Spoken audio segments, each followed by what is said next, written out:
ठाणेकर मालमत्ता करदात्यांसाठी करातील व्याज माफी अभय योजना 31 डिसेंबर 2023 पर्यंत मालमत्ता करावरील 100% व्याज माफ, तसेच 1 जानेवारी ते 15 जानेवारी 2024 या कालावधीमध्ये मालमत्ता करावरील 75% व्याज माफ।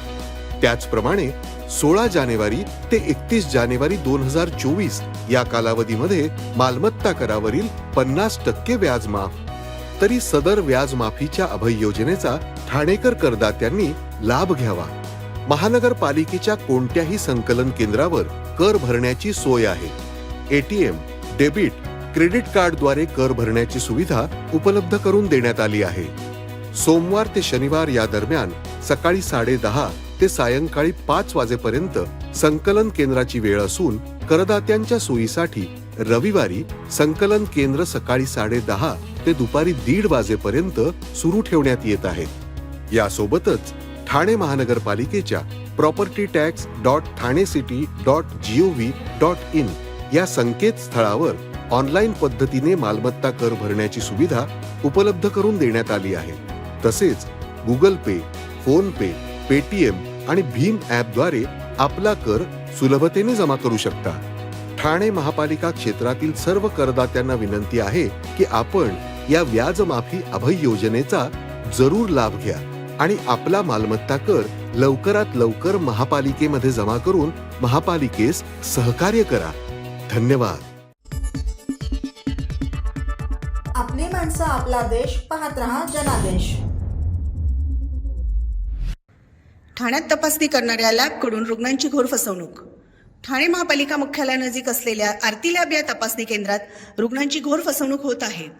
आरती लॅबच्या या अंधाधुंद कारभाराची तसेच त्यातून रुग्णांची होत असणाऱ्या फसवणुकीसंदर्भात आमदार संजय केळकर, भाजपा जिल्हाध्यक्ष संजय वागुले आणि उपाध्यक्ष महेश कदम यांच्या मार्गदर्शनाखाली भाजप युवा मोर्चा शहर अध्यक्ष सूरज दळवी यांनी ठाणे मनपा आयुक्त अभिजित बांगर यांची भेट घेतली।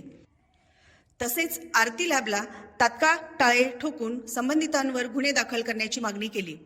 भाजपा युवा मोर्चाच्या कार्यकर्त्यांनी आखलेल्या धडक मोहिमेत ठाणे महापालिकेसमोरील इमारतीत असलेल्या आरती लॅबमध्ये गरीब रुग्णांची फसवणूक होत असल्याचे उघडकीस आले होते। रुग्णांना खोटे रिपोर्ट दाखवून घाबरवले जाते, त्यांच्याकडून जास्त पैसे लाटतात। या लॅबमध्ये अधिकृत डॉक्टर नसतानाही कर्मचारीच ही लॅब चालवतात। या लॅबला महापालिकेने परवानगी दिलेली असून सध्या या लॅबमध्ये अयोग्य आणि बेकायदेशीर कृत्य सुरू आहेत। एका रुग्णाला ब्रेन ट्यूमरचे खोटे रिपोर्ट दाखवून घाबरवण्यात आले। याबाबत त्या रुग्णाने दुसऱ्या न्यूरोलॉजिस्टकडे तपासणी केली असता त्यांना ट्यूमर नसल्याचे उघड आले।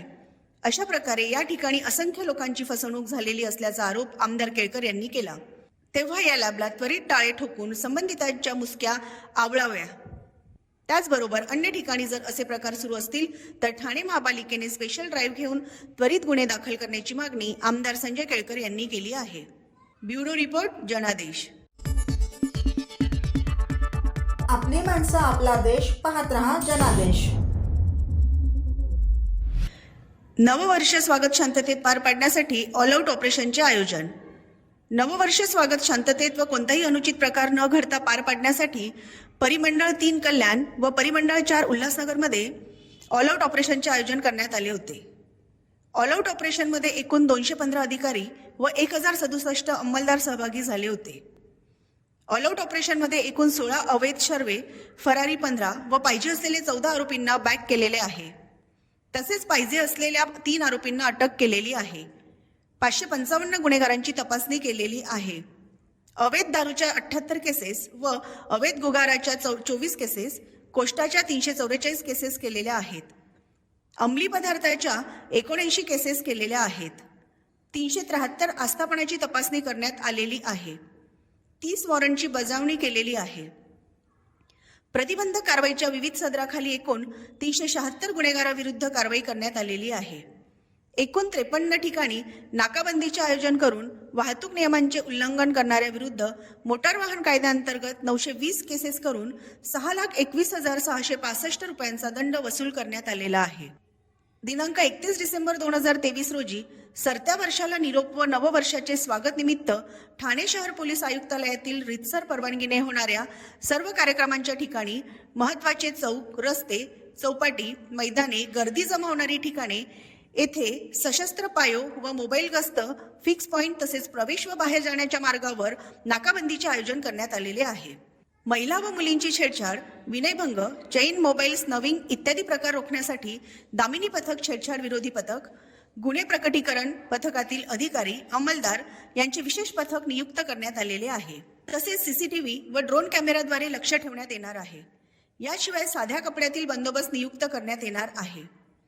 पोलीस ठाणे व शहर वाहतूक शाखा यांच्याकडून सर्व प्रवेश, बाहेर जाण्याच्या मार्गावर विशेष वाहतूक नाकाबंदीचे आयोजन करण्यात येऊन वाहन चालकाची ब्रेथ अॅनालायझरद्वारे तपासणी करण्यात येऊन मद्यसेवन केल्याचे आढळून आल्यास ड्रिंक अँड ड्राईव्ह अंतर्गत कारवाई करण्यात येणार आहे. नववर्षाच्या स्वागताप्रित्यर्थ आम्ही गेल्या 2 दिवसामध्ये ठाणे पोलीस आयुक्तालयामध्ये ऑल आउट ऑपरेशन्स राबवले होते. यामध्ये साधारणपणे 16 अवैध शस्त्र, 15 फरारी आरोपी, 14 पाहिजे असलेले आरोपी असे जवळ 30 आरोपी यांना अटक केली आहे. साधारणपणे रेकॉर्डवरचे 555 गुन्हेगारांची तपासणी करून त्यांच्या हालचाली आम्ही चेक केल्या आहेत. त्याशिवाय 373 आस्थापना आपण चेक केल्या आहेत. त्यामध्ये कुठं काही आक्षेपार्ह आढळत असेल तर त्यांच्यावरही कारवाई करण्यात आली आहे. याशिवाय एकूण आपण 920 MVAct खाली ट्रॅफिकच्या कारवाई करण्यात आल्या. मोटर व्हॅन कायद्याखाली कारवाई करण्यात आल्या आहेत. ही कारवाई गेल्या 2 दिवसातली असली तरी अशीच कारवाई ह्या पुढे पण चालू राहणार आहे पुढचे 3-4 दिवस. आणि विशेषतः 31 डिसेंबरला बंदोबस्तासाठी आम्ही सर्वजणच रस्त्यावर असू. माननीय CP सरांपासून ते शेवटचे PC आम्ही सगळेजण बंदोबस्तात असू. साधारणपणे CP सर स्वतः, जॉईंट CP, मी, ॲडिशनल CPज आम्ही 4, सगळे DCP असे साधारणपणे 500 अधिकारी आणि 5000 पोलीस अधिकारी, अंमलदार, 5000 पोलीस अंमलदार असा आमचा बंदोबस्त त्या दिवशी लागला असेल. यामध्ये प्लेन क्लोथमध्ये आम्ही जास्त प्रमाणात बंदोबस्त ठेवणार आहोत गर्दीच्या ठिकाणी लक्ष ठेवण्यासाठी. त्याशिवाय ड्रोनचा आणि CCTVचा वापर करणार आहोत. साधारणपणे आपल्याकडे मगाशी चुकून 1000 म्हणालो, पण आपल्याकडे साधारणपणे 2000 CCTVज आहेत सर्वत्र आयुक्तालयामध्ये.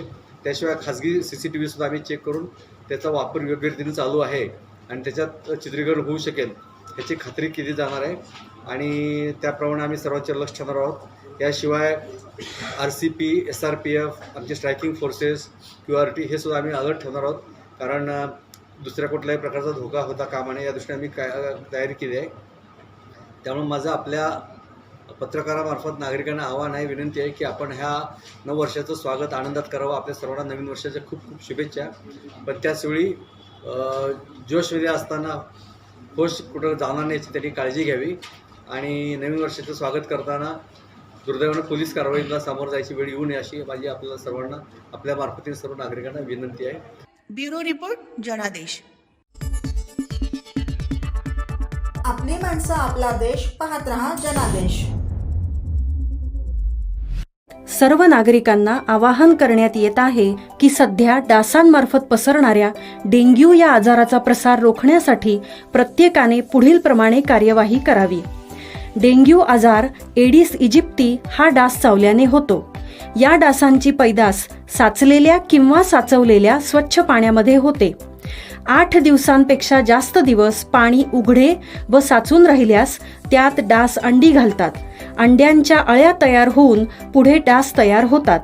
यासाठी आपल्या घरातील पाणीसाठे, उदाहरणार्थ बॅरल्स, पिंपे, टाक्या, हौद, रांजणे इत्यादी दर आठवड्याला रिकामे करून घासून पुसून कोरडे करून पुन्हा भरावे.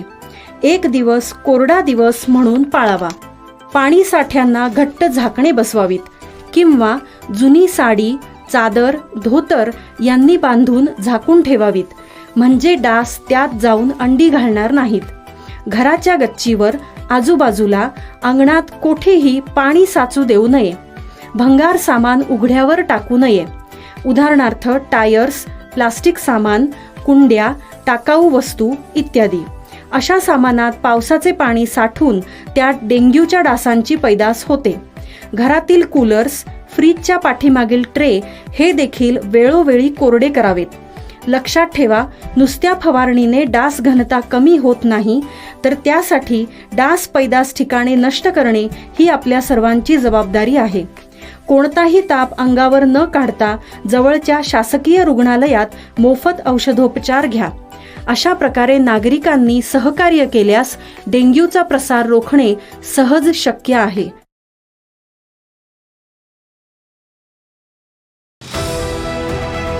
TJSB सौर शक्ती कर्ज, गो ग्रीन, करा वीज बिलावर बचत.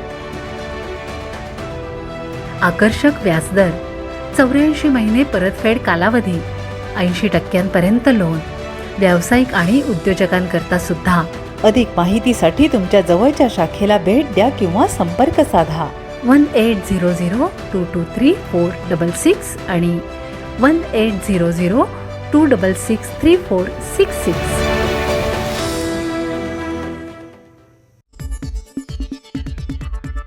आपली माणसं, आपला देश, पाहत रहा जनादेश. राष्ट्रवादी काँग्रेस प्रदेश प्रवक्ते आनंद परांजपे यांचा जितेंद्र आव्हाड यांच्यावर हल्लाबोल. पक्ष कार्यासाठी यापूर्वी गाड्या देण्यात आलेल्या आहेत. डॉक्टर जितेंद्र आव्हाड हेही याचे लाभार्थी आहेत. आव्हाड हे TRPसाठी अजितदादांवर टीका करतात. निधी वाटपाबाबत जयंतजी पाटील, राजेशजी टोपे यांनी तक्रार केलेली नाही. यामुळे निधी वाटपाबाबत आव्हाड यांच्या टीकेवर त्यांच्याच पक्षात कोणी बोलत नाही, यावरून आव्हाड यांना पक्षातच कोणी सिरियसली घेत नाही हे दिसून येते. ठाणे व पालघर जिल्ह्यातून महायुतीचे 4ही लोकसभा उमेदवार निवडून आणणार असा निर्धार राष्ट्रवादी काँग्रेस महाराष्ट्र प्रदेश प्रवक्ते, ठाणे व पालघर समन्वयक, ठाणे जिल्हाध्यक्ष आनंद परांजपे यांनी पत्रकारांशी बोलताना केला. काल प्रदेश कार्यालयामध्ये 2 गाड्या तिथे दाखवण्यासाठी आणल्यात होत्या. अजून जिल्हाध्यक्षांना गाड्या द्यायचा कुठलाही निर्णय हा झालेला नाही. पण ही काय पहिलीच वेळ नाही की राष्ट्रवादी काँग्रेस पक्षामध्ये जिल्हाध्यक्षांना गाड्या दिल्या जात आहेत. 2008-9 मध्ये देखील महाराष्ट्रातल्या तमाम जिल्हाध्यक्षांना स्कॉर्पिओ गाडी देण्यात आली होती. खास करून ग्रामीण भागातले जे जिल्हाध्यक्ष येतात यांना जिल्हा फिरत असताना तिथे पुरेशी ट्रान्सपोर्टेशनची साधनं नसतात आणि म्हणून पक्ष कार्यासाठी ती गाडी दिली जाते. डॉक्टर जितेंद्र आव्हाड बहुतेक विसरले असतील की तेही कधी ठाणे शहर जिल्ह्याचे अध्यक्ष होते आणि 2008-9ला तत्कालीन अध्यक्ष अशोक राऊळांना जेव्हा ती गाडी मिळाली ती नंतर काही काळासाठी डॉक्टर जितेंद्र आव्हाड देखील जिल्हाध्यक्ष म्हणून वापरत होते. पण माणसाला विस्मृती ही देणगी देवानी दिली आणि त्यांना अनेकदा स्वतःबद्दलच्या गोष्टी आठवत नाहीत, म्हणून बहुतेक त्यांनी काल ते वक्तव्य केलं असेल. अजून जिल्हाध्यक्षांना कुठली गाडी मिळणार आहे, कधी मिळणार आहे याबाबतचा कुठलाही निर्णय झालेला नाही. पण गाड्या ह्यापूर्वी देखील जिल्हाध्यक्षांना पक्षातर्फे पक्ष प्रचारासाठी जिल्ह्यामध्ये पक्षाचा प्रचार प्रसार करण्यासाठी याही पूर्वी देण्यात आलेल्या आहेत. पुढे जाऊन ते हे देखील म्हणाले की एक ड्रायव्हर द्या, 2 बरोबर लोक द्या, की ऐन निवडणुकीच्या तोंडावर जिल्हाध्यक्ष कुठे पळणार नाहीत, आमदार कुठे पळणार नाहीत, असं काहीही घडणार नाही. ठाण्यातले पदाधिकारी तर तुमच्या डोळ्यात डोळे घालून तुमच्या देखत आम्ही सगळेजण अजितदादांबरोबर गेलो. आम्ही कोणीही घाबरलो नाही. तुमचा स्वीय सहाय्यक गेला, तुमच्या कार्यालयामध्ये अनेक वर्ष काम करणारा तुमचा सहकारी गेला. त्यामुळे आम्हाला कोणालाही घाबरून कुठे जायची, निवडणुका आल्यात म्हणून जायची गरज नाही. आम्ही अजित पवार साहेबांचे निष्ठावान आहोत. आम्हाला 2 माणसं गाडीबरोबर द्यावी अशा प्रकारची कुठलीही परिस्थिती येणार नाही. पण जसजशा निवडणुका येतील तेव्हा तुमच्या आजूबाजूचे लोक टिकलेत ना हे मात्र त्यांनी तपासून बघावं. सर, निधीचा एक प्रश्न आहे. निधी आम्हाला मिळत नाही. निधी नाही दिले तर तिथे पाडण्याच्या निवडणुकी होत्या त्या मतदारसंघात जी निधी पाहिजे तसा निधी मिळत नाही. त्या निधी लावला आणि नागपूर वडेट्टीवर निधी सोडून दाखवत जावं. आम्हाला सर्व जिल्हाध्यक्षांना आमचे राष्ट्रीय अध्यक्ष, राज्याचे उपमुख्यमंत्री माननीय अजितदादा पवार असतील, त्याचप्रमाणे राष्ट्रीय कार्याध्यक्ष खासदार प्रफुल्लजी पटेल असतील, प्रांताध्यक्ष खासदार सुनीलजी तटकरे साहेब असतील, आम्हाला सगळ्यांना महायुतीचा जो कोणी उमेदवार ठाणे लोकसभा मतदारसंघ असेल, भिवंडी असेल, कल्याण असेल, पालघर असेल, कारण मी ठाणे आणि पालघर जिल्ह्याचा समन्वयक आहे, या नात्याने महायुती म्हणून एकत्रितपणे काम करून भारताचे सर्वात लोकप्रिय पंतप्रधान माननीय नरेंद्र मोदी साहेब हे तिसऱ्यांदा अधिकाधिक लोकसभेमध्ये संख्या घेऊन कसे विजयी होतील आणि महाराष्ट्रामधनं 45पेक्षा जास्त जागा महायुती कसा लढेल, कशी जिंकेल हा संकल्प घेऊन आम्हाला सर्व कार्यकर्त्यांना कामाला लागायच्या सूचना दिलेल्या आहेत आणि जो कोणी महायुतीचा उमेदवार असेल त्याचं आम्ही अगदी जोरात काम करू आणि ह्या 4ही लोकसभा मतदारसंघातनं महायुतीचा उमेदवार विजयी झालेला असेल.